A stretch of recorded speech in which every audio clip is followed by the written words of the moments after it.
Hello friends, channel पे आप सबका फिर से स्वागत है। दोस्तों thanks for subscribe my channel, thanks for love and support. दोस्तों आज जो वीडियो लेके आया हूं उसके अंदर मैं आपको पूरा डिटेल में बताऊंगा कि असिस्टेंट ऑडिट ऑफिसर आपको क्यों ज्वाइन करना चाहिए और क्यों ज्वाइन नहीं करना चाहिए।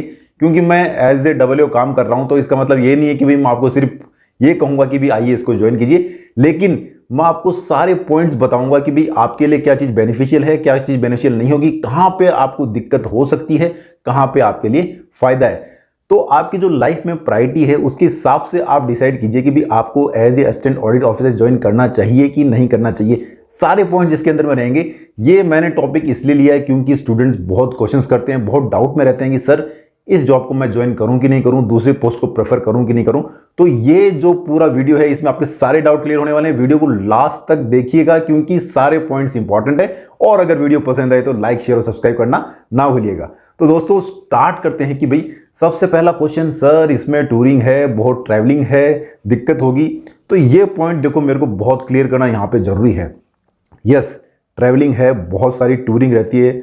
अलग अलग डिपार्टमेंट पे भी डिपेंड करता है कि भाई आपकी टूरिंग कितनी रहेगी। कुछ डिपार्टमेंट है जहाँ पे आपको 6 से 7 महीने साल में टूर करना पड़ेगा। कुछ डिपार्टमेंट है जहाँ पे हो सकता है कि भाई आपको 8 से 10 महीना टूर पे रहना पड़े, लेकिन सारा लगातार टूर पे नहीं रहता है। क्योंकि कुछ यूनिट्स आपके जो रहते हैं वो आपके पेरेंट ऑफिस में ही रहते हैं जहाँ पे आपकी ड्यूटी रहती है। क्योंकि अगर उस महीने में आपको वापस नहीं बुलाया गया पेरेंट ऑफिस में तो आपका TPT कट जाता है। तो नॉर्मली जो भी आपका क्वार्टर वाइज जो 4 क्वार्टर में जो डिवाइड किया जाता है इसको टूर को, उसमें एक जो यूनिट ऐसी रहती है जो कि अराउंड 15 डेज का रहता है, जो कि आपको अपने पेरेंट ऑफिस में आने का उसमें मौका मिलता है। तो वो 15 दिन इसमें से आप घटा दीजिए तो देखा जाए तो उसमें कम रहता है। लेकिन अभी यहाँ पे टूरिंग में कब कब आपको दिक्कत आएगी, देखिए नॉर्मली जो मैंने नोटिस किया है, जो मेरे साथ भी हुआ था, प्लस जो भी अभी नए स्टूडेंट्स आते हैं उनके साथ भी रहता है कि जब आप नए नए ज्वाइन करते हैं तो आप फर्दर स्टडीज कर रहे होते हैं, तो आपको फोकस मेनली इसमें करना होता है कि भैया मेरी फर्दर स्टडीज डिस्टर्ब ना हो, जो कि नॉर्मली इस जॉब में डिस्टर्ब नहीं होती है, हो जाता है। लेकिन अगर कई बार आप डिस्टर्ब होते हैं तो आपको लगता है कि नहीं यार दूसरी जॉब मैं कर लेता हूँ, बाद में जाके उसमें UPSC की तैयारी करता हूँ। बाकी नॉर्मली इस जॉब में ऐसा कुछ फैक्टर नहीं है, आप फर्दर स्टडीज कर सकते हैं।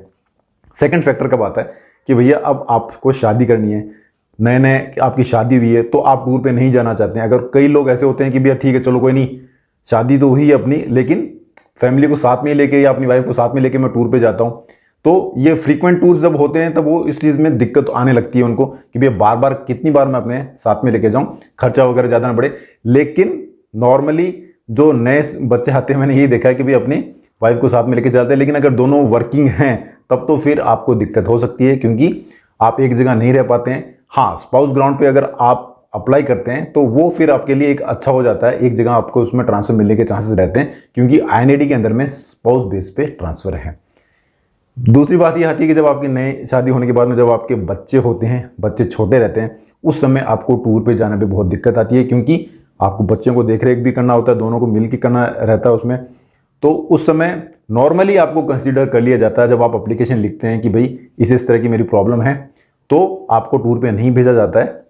लेकिन देखिए यहाँ पे सब कुछ डिपेंड करेगा आपके डिपार्टमेंट के ऊपर में, क्योंकि अगर वहाँ पे सैंक्शन स्ट्रेंथ अच्छी है, टूर पे जाने के लिए लोग रेडी हैं, तब तो आपको कोई दिक्कत नहीं आएगी। लेकिन मान लो कि ऊपर से वर्क प्रेशर है और स्ट्रेंथ ज़्यादा नहीं है तो फिर आपको वहाँ पे जाना पड़ेगा। तो वहाँ पे ये चीज़ आपको दिक्कत आ सकती है।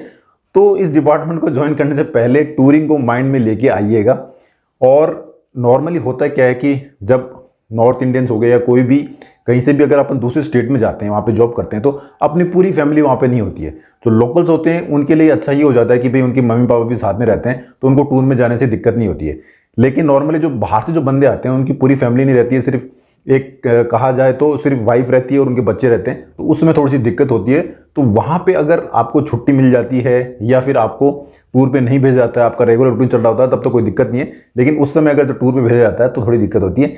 यहाँ पर भी फिर डिपेंड करेगा कि जब टूर में आप जाएंगे तो आपका सीनियर कौन है। अगर सीनियर अच्छा रहा तो सब कुछ लगभग एडजस्ट हो जाता है, कोई दिक्कत नहीं होती है। लेकिन अगर थोड़ा सीनियर स्ट्रिक्ट रहा तो थोड़ी दिक्कत वाली काम हो जाती है, जो कि नॉर्मली नहीं होता है। 90% चांस ऐसे ही होता है कि भाई सारे सीनियर्स अच्छे ही रहते हैं। तो ये बात होगी टूर की।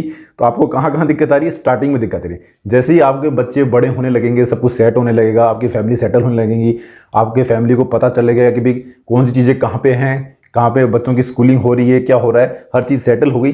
उसके बाद में टूरिंग भी आपकी सेटल हो जाती है, कोई दिक्कत नहीं होती है। जैसे जैसे आप पुराने होने लगते हैं, आपके लिंक्स आपके जो सीनियर्स हैं उनसे अच्छी बनने लगती है, तो फिर मोस्ट प्रोबेबली अगर आपके सबसे लिंक अच्छे हैं, सबसे आपने पटा के रखा है, मतलब आपने अच्छे लाइसेंस बना के रखे हैं, सबके गुड टर्म्स में आप हैं, तो कभी भी दिक्कत नहीं होती है। जब आपको कुछ काम रहता है तो आप छुट्टी भर सकते हैं, और जब आपको काम रहता है तो उस समय आप टूर पे जा सकते हैं। तो इस तरह की चीज़ें रहती हैं।